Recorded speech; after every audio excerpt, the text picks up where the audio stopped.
Narcissists are draining. We know that they take your energy. We talk about how they're energy vampires, but what else do they steal from you? I'm going to be talking about that in this video.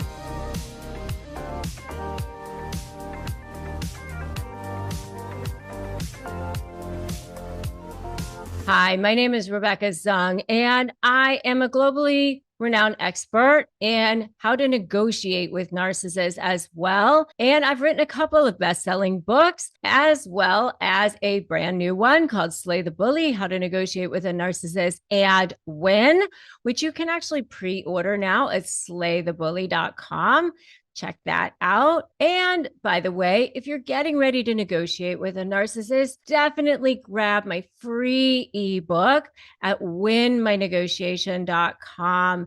Go grab that. It has literally helped thousands and thousands of people win their entire negotiations. So make sure you go check that out. It's a free 15-page ebook, and it is so substantial. All right. So what are the 5 top things that narcissists steal from you? Number one is your time. They steal so much of your time, not just like the time that it took to be in a relationship with them, but just talking to you.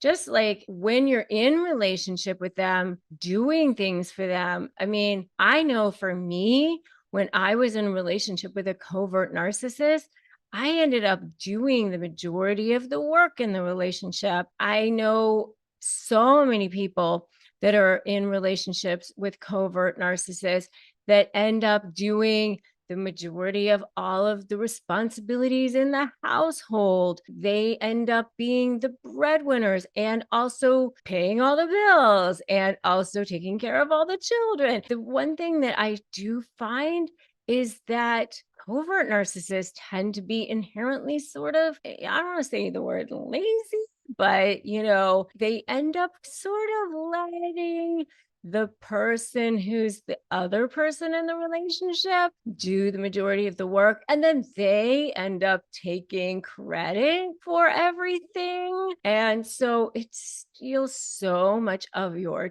time because you end up being the one who's kind of the heavy lifter in the relationship. If you guys have seen this, I would love to know in the comments if you have seen this too, for sure. So number 1 is your time. You have a job, or you have a career, or you might have children, and you might have your own life. You spend so much of your time dealing with things for the narcissist, or you might end up just taking care of things for them, doing things for them because they get you to do things for them, right? Okay, number 2 is your family or your friends or the people around you, because slowly but surely they start to isolate you from the people around you. They start to make you feel like they need to be number 1 in your life, and it's very, very subtle.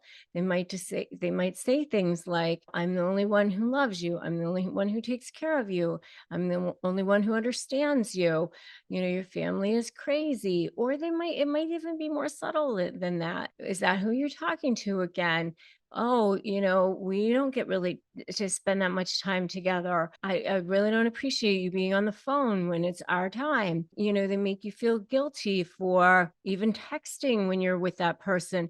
They really demand all of your time and energy be focused on them and that person. So eventually they end up costing you. They end up stealing all of your relationships. They only want you to focus on them, and you don't even realize how it just sort of attritions away. And one day you kind of realize, oh, I used to hang out with a lot of different people, and now I don't really do that anymore. And maybe they even ended up kind of costing you those relationships because of the way they behaved around those people too. Because maybe they weren't so nice to those people, or they acted like a jerk in front of them. So that ended up happening also. Number 2 is your family or your friends. They end up isolating you away from those. Number 3 is your money. Number three is your money. And I'm not talking about just after the relationship, if you're going through a horrible divorce with them or it costs you your job or whatever. I mean, I'm talking about even during the relationship, it could be that you ended up spending a lot of money on this person, or they ended up putting their name on your bank accounts, or what's yours is theirs, and what's it's like that old toddler's creed, right? What's mine is mine, what's yours is mine. And they ended up really just kind of taking over everything about your money. But then at the end of the day, where did your money go? You ended up spending all your money on this person, and to no credit, by the way, they don't end up thanking you. They don't end up thinking that was really great, or anything about that. It was just, that was all just expected. It was just part of the deal. And then certainly